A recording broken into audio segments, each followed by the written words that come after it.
Dear friends, welcome back to VKP Commerce Education. Today we are going to discuss about methods of depreciation, especially focusing on sinking fund method or depreciation fund method. ഒരിക്കൽ കൂടി V K P commerce എഡ്യൂക്കേഷനിലേക്ക് എല്ലാവർക്കും സ്വാഗതം. അപ്പോൾ നമ്മൾ ആദ്യം basic concept എന്താണെന്ന് നോക്കാം. നമ്മളിന്ന് ഡിസ്കസ് ചെയ്യാൻ പോകുന്നത് മീനിങ് പറയുന്നുണ്ട്, ഫീച്ചേഴ്സ് പറയുന്നുണ്ട്, ജേണൽ എൻട്രീസ് പറയുന്നുണ്ട്, അതുപോലെ തന്നെ ഒരു സിമ്പിൾ പ്രോബ്ലം സോൾവ് ചെയ്യുന്നുണ്ട്. Okay, first of all meaning of sinking fund or depreciation fund method. Okay, this is one of the method of depreciation under which a large sum of money is required for replacement of property, plant and equipment at the end of its effective life. നമ്മൾ ഏതൊരു asset അല്ലെങ്കിൽ machinery വാങ്ങി ഉപയോഗിച്ചാലും അതിൻ്റെ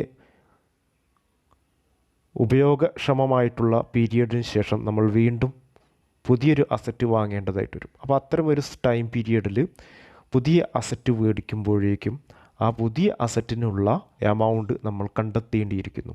അത്തരത്തിൽ വേണ്ടി വരുന്ന amount നമ്മൾ മുൻകൂട്ടി ഏതെങ്കിലും ഫണ്ടുകളിൽ ഇൻവെസ്റ്റ് ചെയ്തുകൊണ്ട്, അതായത് ഓരോ വർഷത്തെയും ഡിപ്രീസിയേഷൻ്റെ എമൗണ്ട് തന്നെ മറ്റേതെങ്കിലും ഒരു സെക്യൂരിറ്റിയിലോ ഒരു ഇൻവെസ്റ്റ്മെൻറ്റ് നടത്തിയതിനു ശേഷം അതിൽ നിന്ന് കിട്ടുന്ന ഇൻട്രസ്റ്റ് സഹിതം അവസാനത്തെ വർഷമാകുമ്പോഴേക്കും ഈ ഒരു പർട്ടിക്കുലർ അസറ്റ് റീപ്ലേസ് ചെയ്യുന്നതിനുള്ള എമൗണ്ട് കണ്ടെത്താം എന്നുള്ളതാണ് സിങ്കിങ് ഫണ്ട് മെത്തേഡിൻ്റെ പ്രത്യേകത. അപ്പോൾ എന്താ ചെയ്യുന്നത്, ഇവിടെ ഓരോ വർഷത്തെയും ഡിപ്രീസിയേഷൻ ഏതെങ്കിലും ഒരു ഫണ്ടിൽ ഇൻവെസ്റ്റ് ചെയ്യുന്നു, പുറത്തുള്ള സെക്യൂരിറ്റിയിൽ ഇൻവെസ്റ്റ് ചെയ്യുന്നു.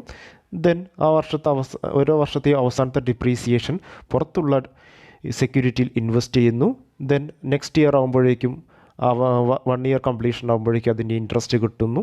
ദെൻ സെക്കൻഡ് ഇയർ ആകുമ്പോൾ സെക്കൻഡ് ഇയറിലെ ഡിപ്രീസിയേഷൻ പ്ലസ് ഫസ്റ്റ് ഇയറിൽ ഇൻവെസ്റ്റ് ചെയ്തതിൻ്റെ ഇൻട്രസ്റ്റ് സഹിതം ചേർത്തിട്ട് എന്ത് ചെയ്യും, വീണ്ടും അക്യുമുലേറ്റഡ് എമൗണ്ട് ഇൻവെസ്റ്റ് ചെയ്യുന്നു. ഈ പ്രോസസ്സ് കണ്ടിന്യൂ ചെയ്യുന്നു. അങ്ങനെ എത്ര വർഷമാണോ ഈ ഒരു പർട്ടിക്കുലർ അസറ്റിന് ലൈഫ് ഉള്ളത് അത്രയും വർഷം ഈ ഒരു ഇൻവെസ്റ്റ്മെൻറ്റ് നടത്തുകയും ഏറ്റവും അവസാനത്തെ വർഷം ഇൻവെസ്റ്റ്മെൻറ്റ് നടത്താൻ കഴിയാതിരിക്കുകയും ചെയ്യും. ഇത്തരത്തിൽ ഇൻവെസ്റ്റ് ചെയ്തിട്ടുള്ള എമൗണ്ടിന് ഏറ്റവും അവസാനത്തെ വാല്യൂ എന്താണോ ആ വാല്യൂ മാർക്കറ്റ് പ്രൈസിൽ വിൽക്കുകയും ചെയ്യുന്നു. അങ്ങനെ വിൽക്കുമ്പോൾ കിട്ടുന്ന ലാഭമോ നഷ്ടമോ ഉണ്ടാവാം. ഓക്കെ, അപ്പോൾ ഇത്രയാണ് ഇതിൻ്റെ ഒരു ബേസിക് കൺസെപ്റ്റ് എന്ന് പറയുന്നത്. അപ്പോൾ ഒരു അസറ്റ് വാങ്ങി ഉപയോഗിച്ച് ഏറ്റവും അവസാനം അത് ഉപയോഗക്ഷമത കഴിഞ്ഞതിന് ശേഷം റീപ്ലേസ് ചെയ്ത് പുതിയ അസറ്റ് മേടിക്കേണ്ടി വരുമ്പോഴേക്കുമുള്ള ഫണ്ട് കണ്ടെത്തുന്നതിനായി ഓരോ വർഷത്തെ ഡിപ്രീസിയേഷനും ആ വർഷത്തെ ഡിപ്രീസിയേഷൻ ഇൻട്രസ്റ്റ് സഹിതം എന്ത് ചെയ്യാണ്, ഏതെങ്കിലും ഒരു സെക്യൂരിറ്റീസിൽ ഇൻവെസ്റ്റ് ചെയ്യുന്നു എന്നുള്ളതാണ് കൺസെപ്റ്റ്. ഇത്രയും കൺസെപ്റ്റ് മനസ്സിൽ വെച്ചുകൊണ്ട് നിങ്ങൾ ഈ വേർഡുകൾ ഓരോന്നായിട്ട് വായിച്ചു കഴിഞ്ഞാൽ നിങ്ങൾക്ക് കൃത്യമായിട്ടും what is sinking fund or depreciation fund method എന്ന് മനസ്സിലാക്കാൻ കഴിയും. Large sum of money is required for replacement of property, plant and equipment at the end of its life. Amount annually provided for depreciation may be placed to credit of the sinking fund account, and at the same time an equivalent amount may be invested in government securities. അപ്പോൾ ഓരോ വർഷത്തെയും sinking fund എമൗണ്ടിലോട്ട് കാണിക്കുന്ന അല്ലെങ്കിൽ depreciation ആയിട്ട് treat ചെയ്യുന്ന amount സെക്യൂരിറ്റീസിൽ invest ചെയ്യുകയാണ് ഇവിടെ ചെയ്യുന്നത്. The interest on these securities when received would be reinvested and the amount thereof would be credited to sinking fund account. ഓരോ വർഷത്തെ ഡിപ്രീസിയേഷൻ ദെൻ ഈ കഴിഞ്ഞ വർഷത്തെ ഡിപ്രീസിയേഷൻ ഇൻവെസ്റ്റ് ചെയ്തതിൻ്റെ ഇൻട്രസ്റ്റ് ചേർത്ത് ഈ വർഷം വീണ്ടും ഇൻവെസ്റ്റ് ചെയ്യുന്നു. അപ്പോൾ ഈ amounts annually invested shall be earned over the period. This will remain invested. When the asset is due for replacement, the securities are sold and the new asset is purchased with the proceeds of their sales value. അപ്പോൾ എന്ത് ചെയ്യാണ്, അതിൻ്റെ end ലൈഫിൻ്റെ ഏറ്റവും അവസാനം ആ investment എത്രയാണോ ആ ഇൻവെസ്റ്റ്മെൻറ്റ് മൊത്തമായിട്ട് വിൽക്കുകയും അതിൽ നിന്ന് കിട്ടുന്ന എമൗണ്ട് ഉപയോഗിച്ചുകൊണ്ട് പുതിയ അസറ്റ് വാങ്ങുകയും പഴയ അസറ്റിനെ റീപ്ലേസ് ചെയ്യുകയും ചെയ്യുന്നു എന്നുള്ളതാണ് സിങ്കിങ് ഫണ്ടിൻ്റെ ബേസിക് ആയിട്ടുള്ള കൺസെപ്റ്റ്. ഓക്കെ, അപ്പോൾ അതുമായി ബന്ധപ്പെട്ട കുറച്ച് കാര്യങ്ങൾ കൃത്യമായി പറയപ്പെടുന്നുണ്ട്. അത് മനസ്സിലാക്കി കഴിഞ്ഞാൽ what is sinking fund, how to do it എന്നുള്ള കാര്യം കൃത്യമായിട്ട് അറിയാം. The book value of the old asset at the time is transferred to sinking fund account അതായത് സെയിൽസിൻ്റെ സമയമാകുമ്പോഴേക്കും ബുക്ക് വാല്യൂ ആ സിങ്കിങ് ഫണ്ടിലുണ്ടായിരുന്ന ബുക്ക് വാല്യൂ എന്ത് ചെയ്യും, ട്രാൻസ്ഫർ ചെയ്തിട്ട് അങ്ങനെ ആ ബുക്ക് വാല്യൂ എന്ത് ചെയ്യുന്നുണ്ട്, ക്ലോസ് ചെയ്യപ്പെടുന്നുണ്ട്. അപ്പോൾ നിങ്ങൾ ഈ തിയറി കേട്ടിട്ട് അത്ര കൺഫ്യൂഷൻ ആവേണ്ട ആവശ്യമില്ല. നമ്മളൊരു പ്രോബ്ലം ചെയ്യുമ്പോൾ കൃത്യമായിട്ട് ഇതിൻ്റെ കാര്യങ്ങൾ മനസ്സിലാക്കാൻ കഴിയുന്നു. Okay, any amount realised on sale of the old asset as well as the profit or loss on sale of securities is transferred to sinking fund account and it is closed by transfer of the balance of the profit and loss account or general reserve. അപ്പോൾ ഇവിടെ ശ്രദ്ധിക്കുക, നിങ്ങൾ ഓരോ വർഷവും ഡിപ്രീസിയേഷൻ്റെ amount invest ചെയ്യുന്നു. Second year ആകുമ്പോഴേക്കും അതിന് ഇൻട്രസ്റ്റ് കിട്ടും. ദെൻ സെക്കൻഡ് ഇയറിലെ ഡിപ്രീസിയേഷനൊക്കെ വീണ്ടും ഇൻവെസ്റ്റ് ചെയ്യുന്നു. ഇത്തരത്തിലുള്ള ലൈഫ് ടൈം ഫുള്ളായിട്ട് ഈ ഒരു പ്രോസസ്സ് കണ്ടിന്യൂ ചെയ്യുന്നു. ഏറ്റവും അവസാനം അത് എന്ത് ചെയ്യുന്നു, വിൽക്കപ്പെടുന്നു. വിൽക്കുമ്പോൾ അതിൻ്റെ മൊത്തം ബുക്ക് വാല്യൂവും അതുപോലെ വിൽപ്പന വാല്യൂവും ഉണ്ടായിരിക്കും. അപ്പോൾ അവ തമ്മിലുള്ള വ്യത്യാസം പ്രോഫിറ്റോ അല്ലെങ്കിൽ ലോസോ ഉണ്ടാകും എന്നുള്ളതാണ് പ്രത്യേകത. The amount to be set apart annually by way of depreciation is ascertain from sinking fund table. അതായത് ഈ ഒരു മെത്തേഡ് പ്രകാരം സിങ്കിങ് ഫണ്ട് ടേബിളിലെ ഫാക്ടർ അനുസരിച്ചായിരിക്കും ഡിപ്രീസിയേഷൻ കാൽക്കുലേറ്റ് ചെയ്യുന്നത്. അപ്പോൾ സിങ്കിങ് ഫണ്ട് ഫാക്ടർ ടേബിൾ പ്രകാരമുള്ള factor multiplied with original cost of the asset ചെയ്ത് കഴിഞ്ഞാൽ നമുക്ക് ഡിപ്രീസിയേഷൻ, ഒരു വർഷത്തെ ഡിപ്രീസിയേഷൻ കാൽക്കുലേറ്റ് ചെയ്യാൻ കഴിയും. The readily show the amount which is must invested for each year to accumulate ₹1 at a given rate of interest within the stated period of. അപ്പോൾ ഈ sinking fund table പ്രകാരമുള്ള sinking fund factor എന്ന് പറയുന്നത് ₹1 ഇത്ര വർഷങ്ങൾക്ക് ശേഷം അത് 0 ആകുന്ന രൂപത്തിലായിരിക്കും ആ ഒരു സിങ്കിങ് ഫണ്ട് ഫാക്ടർ സെറ്റ് ചെയ്യപ്പെട്ടിട്ടുള്ളത് എന്നുള്ളതാണ്. Okay, then features. ഏറ്റവും പ്രധാനപ്പെട്ട ഫീച്ചേഴ്സ് എന്ന് പറയുന്നത്, first one, depreciation invested outside by purchasing securities. ഓരോ വർഷത്തിന് ഡിപ്രീസിയേഷൻ എന്ത് ചെയ്യുന്നുണ്ട്, പുറത്ത് ഇൻവെസ്റ്റ് ചെയ്യുകയാണ്. ബൈ പർച്ചേസിങ് സെക്യൂരിറ്റീസിൽ ഇൻവെസ്റ്റ് ചെയ്യും. Then carries a particular rate of interest. ഓരോ വർഷവും ഒരു certain percentage of interest carry ചെയ്യും. Then interest on securities plus annual amount of depreciation is റീഇൻവെസ്റ്റഡ്.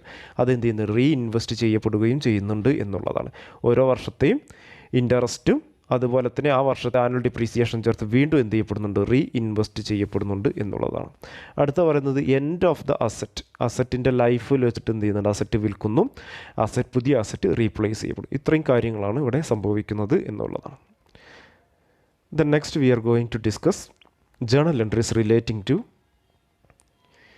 Sinking fund or depreciation fund method. ഇത് രണ്ട് പേരുകളിൽ അറിയപ്പെടുന്നുണ്ട്, sinking fund method or depreciation fund method എന്നുള്ളത്. ഏറ്റവും റെലവൻ്റ് ആയിട്ടുള്ള ജേണൽ എൻട്രീസ് എന്ന് പറയുന്നത് at the end of the first accounting period. അതായത് അസറ്റ് പർച്ചേസ് ചെയ്തു. അസറ്റ് പർച്ചേസ് ചെയ്യുമ്പോൾ നോർമൽ ജേണൽ എൻട്രി നമുക്കറിയാം, അസറ്റ് അക്കൗണ്ട് അപ്റ്റർ ടു ക്യാഷ്. ആ ജേണൽ എൻട്രി ഫോളോ ചെയ്യുക. അതിനുശേഷം അതിൻ്റെ വർഷാവസാനം, for example 31st December of that ഇയറിൽ ചെയ്യേണ്ട ജേണൽ എൻട്രീസ് എന്ന് പറയുന്നത്, first of all charging depreciation account അപ്റ്റർ to depreciation fund account എന്നുള്ള ജേണൽ എൻട്രിയാണ് നമ്മൾ ഫോളോ ചെയ്യേണ്ടത്.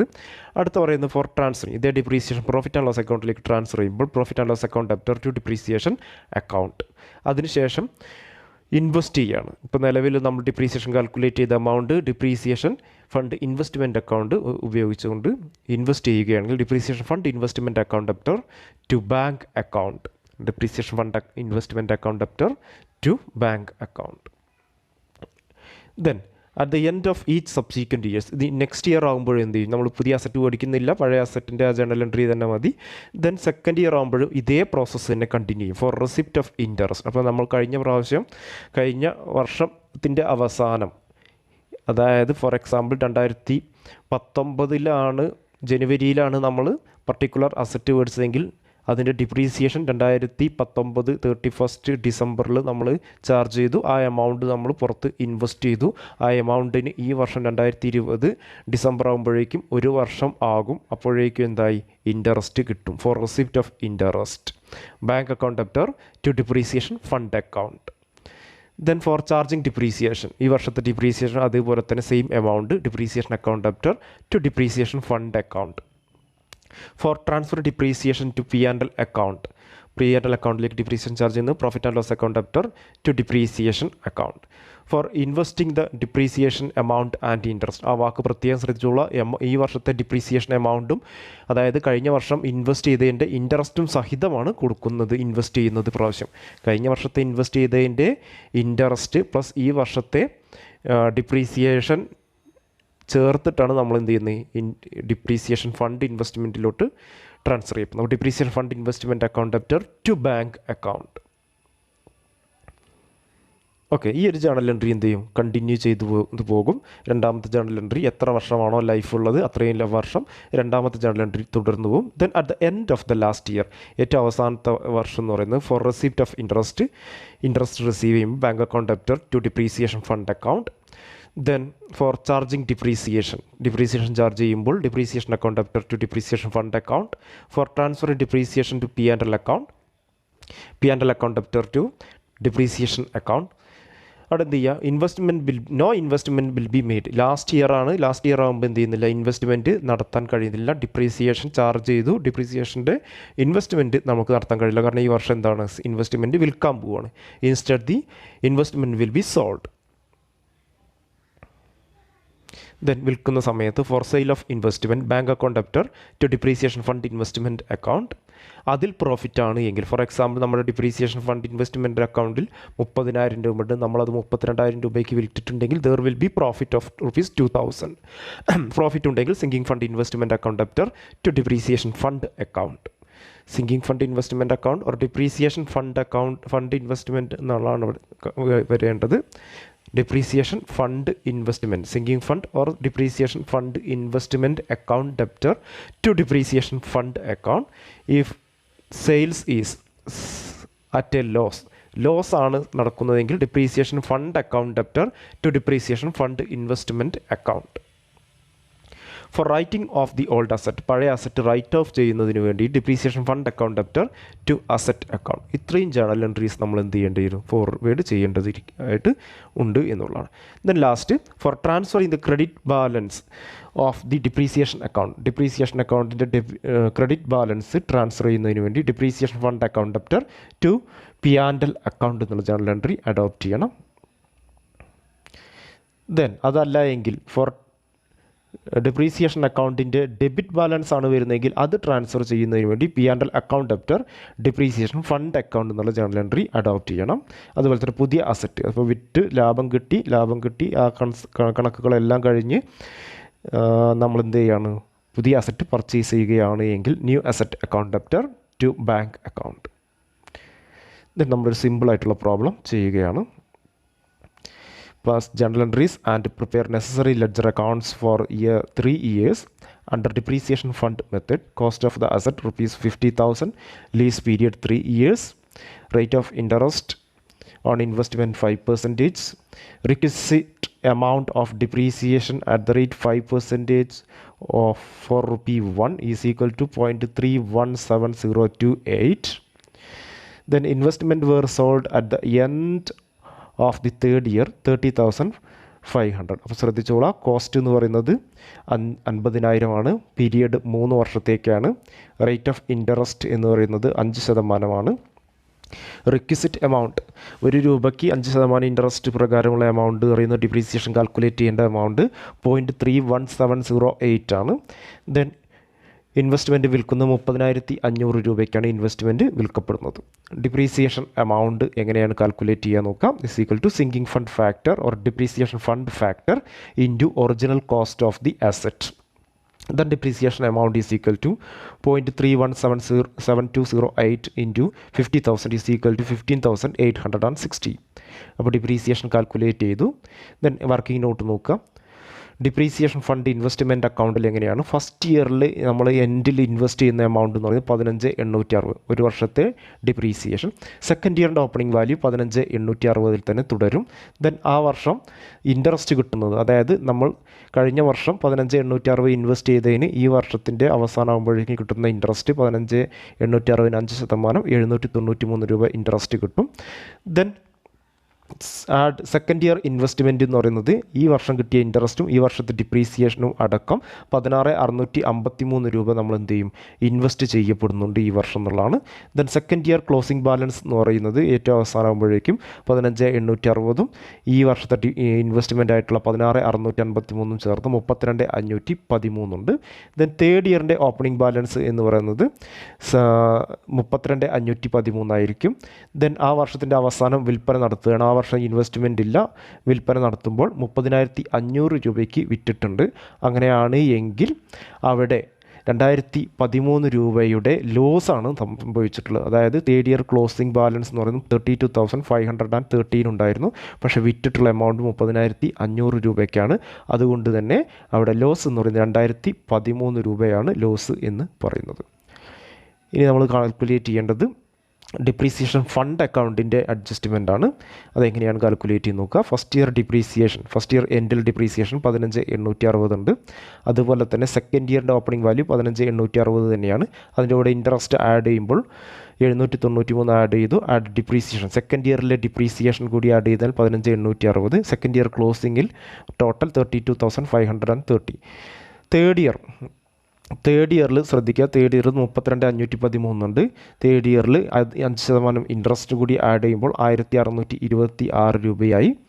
ദെൻ ഡിപ്രീസിയേഷൻ കൂടി ആഡ് ചെയ്ത് കഴിഞ്ഞാൽ 15,860. ആ തേർഡ് ഇയറിലെ ഡിപ്രീസിയേഷൻ കൂടി ആഡ് ചെയ്താൽ ടോട്ടൽ വാല്യൂ 49,999 രൂപയുടെ ടോട്ടൽ വാല്യൂ ഉണ്ട്. ഇതിനെ വേണം നമ്മൾ ഇനി എന്ത് ചെയ്യാം, compared with the value of ലീസിൻ്റെ വാല്യൂ എന്ന് പറയുന്നത്. അപ്പോൾ ലീസിൻ്റെ വാല്യൂ എന്ന് പറയുന്നത് 50,000 രൂപയാണ്.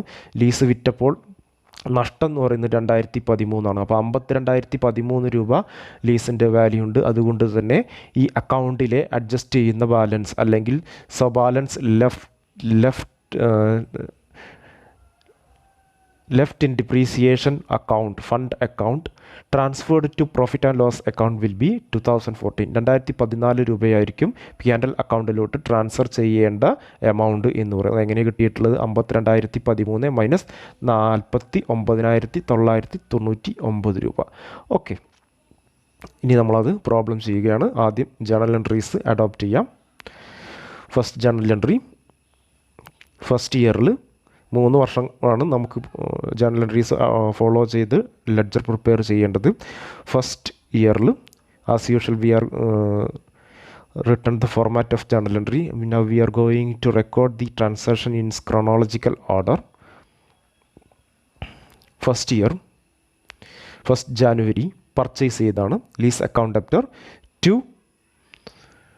ക്യാഷ് അക്കൗണ്ട് 50,000 രൂപയുടെ ലീസ് പർച്ചേസ് ചെയ്തിട്ടുണ്ട്. Narration being lease purchased.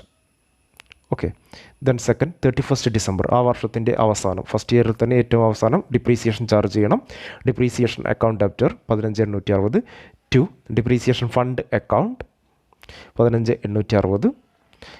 Narration for being charging depreciation. Okay, next 31st December ആ വർഷം തന്നെ depreciation fund investment account debtor to bank account. അവിടെ എന്താണ് 15,860. ഇൻവെസ്റ്റ്മെൻറ്റ്, അതായത് നമ്മൾ ഡിപ്രീസിയേഷന് കാൽക്കുലേറ്റ് ചെയ്തിട്ടുള്ള 15,860 പുറത്ത് ഇൻവെസ്റ്റ് ചെയ്യുന്നതിന് ജേണൽ എൻട്രിയാണ് ഇപ്പോൾ അഡോപ്റ്റ് ചെയ്തിട്ടുള്ളത്. നെക്സ്റ്റ് 31st December ക്ലോസ് ചെയ്യുന്നതാണ് P&L account debtor to depreciation account ₹15,860 for transfer and depreciation to P&L loss account. Okay, continue ചെയ്യും. ജേണൽ എൻട്രീസ് നമ്മൾ കണ്ടിന്യൂ ചെയ്ത് തന്നെ ഇരിക്കും. 3 വർഷം വരെ ജേണൽ എൻട്രീസ് കണ്ടിന്യൂ ചെയ്യണം. ദെൻ സെക്കൻഡ് ഇയറിൽ ആദ്യം നമുക്ക് റിസീവ് ചെയ്യേണ്ടത് ഇൻട്രസ്റ്റ് ആണ്. സെക്കൻഡ് ഇയർ 31st December, അതായത് 31st Decemberലാണ് നമുക്ക് ഇൻട്രസ്റ്റ് കിട്ടുക. കഴിഞ്ഞ വർഷം 31st Decemberലാണ് നമ്മൾ ഇൻവെസ്റ്റ് ചെയ്തിട്ടുള്ളത്. അതുകൊണ്ട് തന്നെ ഈ വർഷം 31st December ആവുമ്പോൾ ഫസ്റ്റ് ഇൻട്രസ്റ്റ് കിട്ടും. Bank account debtor 793 to depreciation fund account 793, that is being interest earned. Okay, then 31st December again depreciation charge ചെയ്യണം. depreciation account debtor to depreciation fund account for charging depreciation.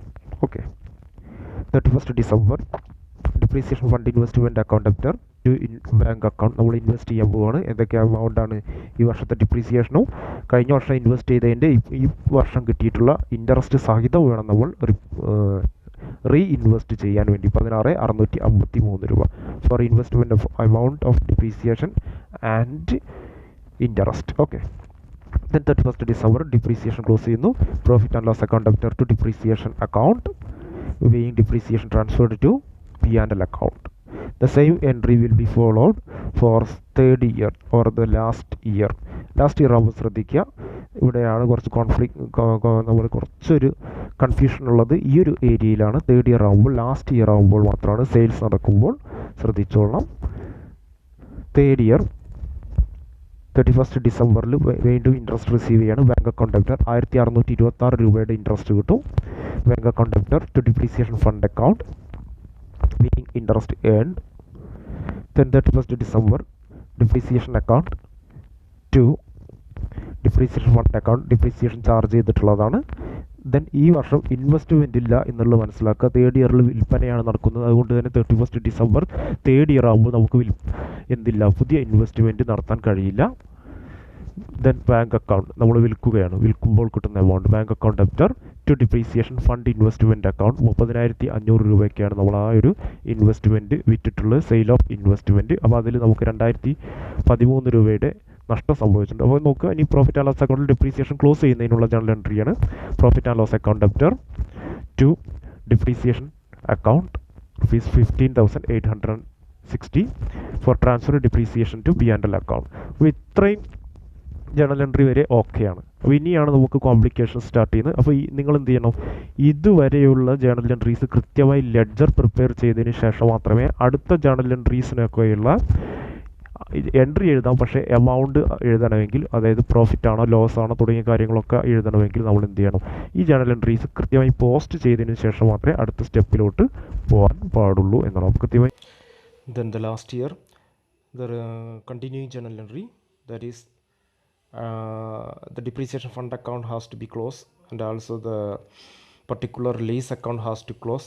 ഈ രണ്ട് account close ചെയ്യണം. അതുപോലെ തന്നെ depreciation fund അക്കൗണ്ടിലുള്ള debit ആണോ credit side ആണോ അത് profit and loss അക്കൗണ്ടിലോട്ട് transfer ചെയ്യുകയാണ്. ഇത്രയും കാര്യങ്ങൾ ഇനി നമ്മൾ ചെയ്യേണ്ടതായിട്ടുണ്ട്. അതിനുവേണ്ടി നമ്മൾ ലെഡ്ജറുകളെല്ലാം പ്രിപ്പയർ ചെയ്ത് വെക്കണം. എന്നിട്ടാണ് ഈ ബാക്കി ബാലൻസ് കാര്യങ്ങളെല്ലാം നമ്മൾ ചെയ്യുന്നത്. അപ്പോൾ തേർഡ് ഇയറിൻ്റെ ക്ലോസിങ്ങിൽ ചെയ്യേണ്ട അടുത്ത കാര്യം എന്ന് പറഞ്ഞാൽ depreciation fund account debtor to depreciation fund investment account 2013 loss ആണ് ഉണ്ടായിട്ടുള്ള ആ ലോസ് റെക്കോർഡ് ചെയ്യുന്നുള്ള ജേണൽ എൻട്രിയാണത്.